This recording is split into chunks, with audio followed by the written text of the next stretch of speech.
Well, we move on to other stories this morning. Still talking politics. A chieftain of the People's Democratic Party (PDP), Omar Sani, has raised concerns over Peter Obi's promise to do one term if elected as president and believes his supporters may not allow him to keep his word. Well, the comment has, however, continued to generate debates among stakeholders, like Sani, who says Obi's proposal may be difficult to implement. The best bet for the PDP, according to Sani, he believes a former president, Goodluck Jonathan, should fly the party's flag in the 2027 election.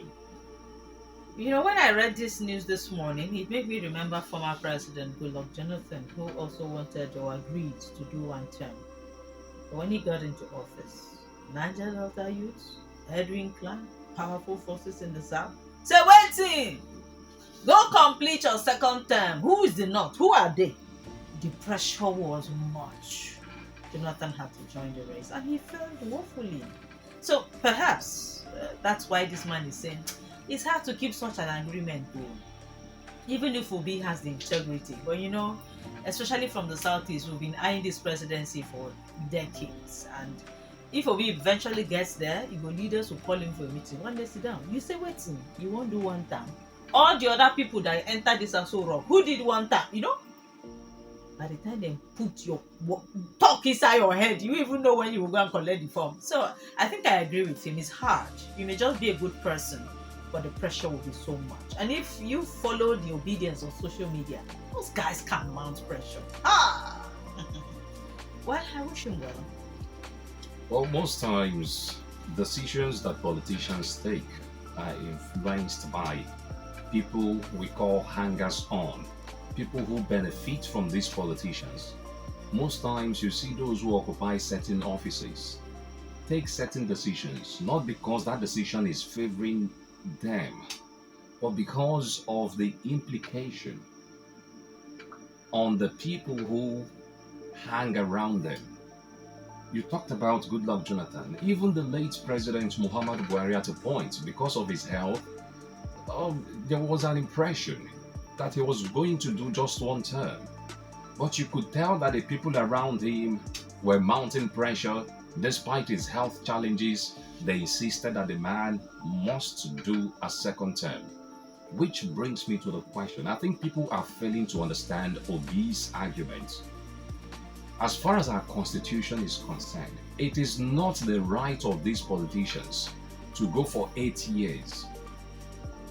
The authors of the Constitution, like I said earlier, borrowed it from the United States of America, where their elected officials are entitled to a 4-year term.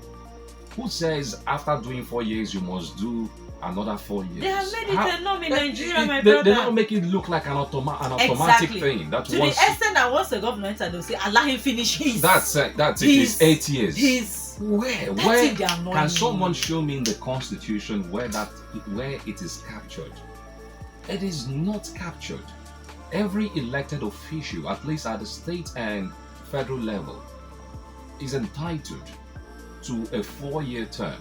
Now, depending on your performance, it is now left for the people to decide whether they would vote for you or not. But making it sound like, hey, once you become a president or once you become a governor, automatically you are entitled to 8 years. It's a big lie.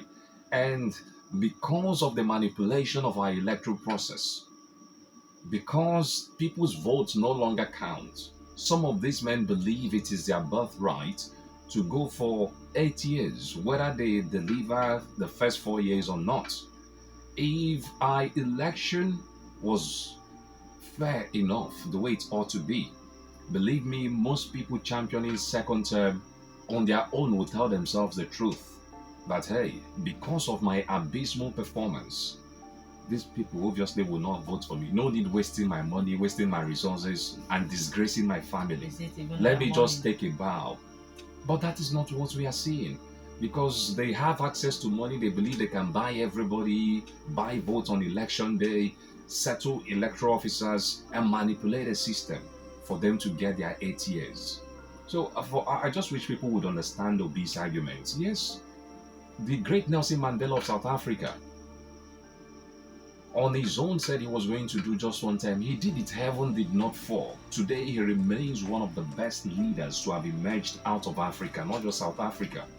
So who says one cannot do one term and turn around the fortunes of his people? If Nelson Mandela could do it, why can't a Peter Obi do it? But because of this mutual suspicion, fear, Igbo man, you cannot trust Igbo man. It's as short, simple as that. But people should realize that in as much as sincerity is a hard currency in our society today, it's almost difficult for an average Nigerian to believe in an average Nigerian. We still have few sincere people. Is it not in this country that someone who murdered somebody was on his way at the border, and an immigration officer whose salary may not be up to 200,000 naira rejected a bribe and arrested that man? As we speak today, the native doctor is being prosecuted in Enugu. Is it not in this Aba that a keke rider, somebody forgot a huge sum of money in his keke? He returned it. Yes. 4 million. 4 million naira. Well, in as much as we have many bad people around, we still have few people For sure. that will keep to their word. When they say certain things, they stick to their words.